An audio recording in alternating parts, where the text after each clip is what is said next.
Corona की वजह से कितने लोगों को खोया हमने पिछले 2 सालों में, इसके बारे में किसी को मालूम ही नहीं था।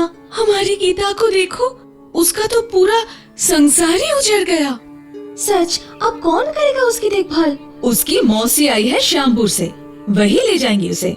क्यों, श्यामपुर में कोरोना नहीं हुआ? हुआ तो था, पर वो लोग सही तरह से कोरोना से मुकाबला कर पाए। वो कैसे?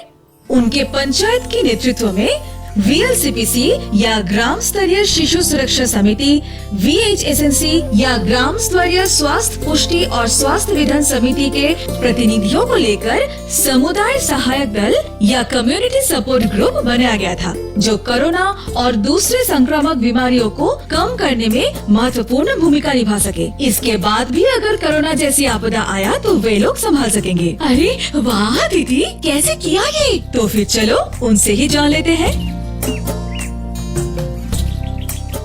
हमारे गांव में जो लोग इन सब सहायक दलों के सदस्य थे, उनको लेकर ही बनाया गया था ये समुदाय सहायक दल। फिर इस दल के सदस्यों को प्रशिक्षण मिला कैसे इन आपदाओं का मुकाबला किया जा सके। उससे क्या हुआ? हमारे गांव में स्वास्थ्य को लेकर किस तरह का समस्या होती है, हमने जाना, समझा और उसके निवारण के लिए योजना बनाई। योजना बनाने से क्या हुआ? पंचायत के सदस्य, स्वास्थ्य दफ्तर से ANM और सहिया दीदी, महिला व शिशु विकास दफ्तर से आंगनबाड़ी दीदी, स्वनिर्भर समूहों के सदस्य और इनके साथ जुड़े हुए और भी दफ्तरों के प्रतिनिधियों ने मिलकर हमें सिखाने में मदद की। हम सब ने मिलकर गांव का एक सामाजिक मानचित्र बनाया, फिर अपने अपने दायित्व और मदद के लिए कहाँ जाना है वो तय किया। इसकी वजह से हमारी स्वास्थ्य की समस्या का मुकाबला करने की क्षमता बढ़ गई। एक तरफ प्रतिरोध, दूसरी तरफ समस्या फिर से होने पर हम खुद इसको संभाल सकते हैं। इसका मतलब अगर फिर से कोरोना शुरू हुआ तो क्या करना है, आप खुद ही तय कर पाएंगे? सिर्फ कोरोना ही क्यों, कोई भी महामारी होने पर सिर्फ उनका मुकाबला ही नहीं करना, उस समय गांव वालों के स्वास्थ्य की तरफ नजर रखना, हर दिन की स्वास्थ्य सेवाएं जारी रखना, गर्भवती महिला, शिशुओं का टीकाकरण जैसे जरूरी सेवाएं जारी रखने से गांव में मृत्यु कम की जा सकती है। मैं गीता बेटी पर भी नजर रख सकती हूँ। ये गांव हमारा है, हमें ही संभालना है सब कुछ। इतने लोग, इतने दफ्तर, सब मिलकर काम कैसे करूँगी दीदी?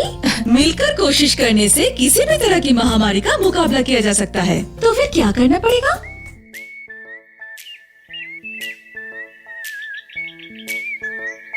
आपदा का मुकाबला करने के लिए हमारे गांव में भी समुदाय सहायक दल बनाना होगा। इस दल के सदस्य सक्षम होंगे ताकि गांव में स्वास्थ्य संबंधी समस्याओं के बारे में सबको मालूम हो और उसके मुकाबला करने के लिए योजना बना सके। सभी को मालूम होना चाहिए कि कैसे इसका मुकाबला कर सके। स्वास्थ्य के विषय पर जो भी गलत विचार है उसको रोकना पड़ेगा। एक जगह तय करना होगा जहां पीड़ित गांव वाले आकर अपनी समस्या या शिकायत दर्ज कर सके। सेवाओं में गुणवत्ता लाने के लिए सदस्यों को कम्युनिटी मॉनिटरिंग टूल या समुदाय के देखभाल की व्यवस्था का इस्तेमाल करना चाहिए। जरूरी सहायता कहाँ मिल सकती है वो जानकर उसी हिसाब से निर्णय लेना है। अब मैं भी समझ गई। क्या समझी? गांव में जो भी सहायक दल है उनको लेकर ही बनेगा ये समुदाय सहायक दल। ट्रेनिंग लेने से उन्हें मालूम होगा गांव में कौन सी स्वास्थ्य समस्या है, कैसे उसे दूर किया जा सकता है। उसी से मालूम होगा कैसे उस पर नजर रखी जा सकती है। नजर रखनी ही होगी ताकि फिर से महामारी होने पर उसका मुकाबला कर सके।